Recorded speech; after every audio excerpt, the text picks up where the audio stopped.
ఇది చూసుకోండి, ఇదంతా చోర్లకు సంబంధించింది. దేశం విదేశం రాత్రికి రాత్రే బ్రిడ్జి మాయం. ఛత్తీస్గఢ్లోని కోర్బా సిటీ దోదిబారా ఏరియాలో ఒక కాలువపై ఉన్న 70 అడుగుల పొడవైన స్టీల్ బ్రిడ్జిని దొంగలు రాత్రికి రాత్రే మాయం చేశారు. 40 ఏళ్ల కింద 10 టన్నుల స్టీల్తో నిర్మించిన ఈ బ్రిడ్జ్ను 15వ తేదీ రాత్రి గ్యాస్ కట్టర్లతో కట్ చేసి దొంగలించారు.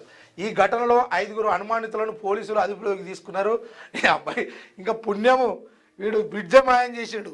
ఇంకా రోడ్లు వీడ్లు ఏమైనా ఎత్తుకుపోయేటి ఉంటే, అంటే ఆ భూమి ఏమైనా ఎత్తుకుపోయేటుంటే పక్కా ప్లాన్ ప్రకారమే చేస్తుండే కావచ్చు. స్టీల్ బ్రిడ్జ్ పోయి అమ్ముకోనికి పనికొస్తుంది కదా, దొంగకు చెప్పే లాభం అన్నట్టు వీని కళ్ళన్నీ ఇగో ఈ బ్రిడ్జ్ మీద పడ్డాయట. ఇగో ఇక్కడ కనబడుతుందిగా ఈ బ్రిడ్జ్ మీద, ఈ బ్రిడ్జిని ఆడికించి చీటికి ఒక వంతెనలాగా ఉన్నటువంటి బ్రిడ్జిని 70 అడుగులు పొడవైన బ్రిడ్జ్ అట ఇది. ఆయనతో పాతిన్పసమానికి వేసుకుందామని ఆడు అంటే దొంగకు చెప్పే లాభం. ఇప్పుడు డబ్బు ఉన్నోడి దగ్గరనే ఉన్నది, లేనోడి దగ్గరనే లేదు. అందుకోసం నేను ఎట్లా బతకాలి, ఎట్లా పెట్టి అది గవర్నమెంట్ సొమ్మైనా అది కాదా, అదే ఆ రకంగా కూడా ఆలోచించుంటాడు. దీంట్లో నాది కూడా భాగస్వామి, నేనే ఓనర్ అనుకుని ఎత్తుకపోయి అమ్ముకున్నాడు. నెక్స్ట్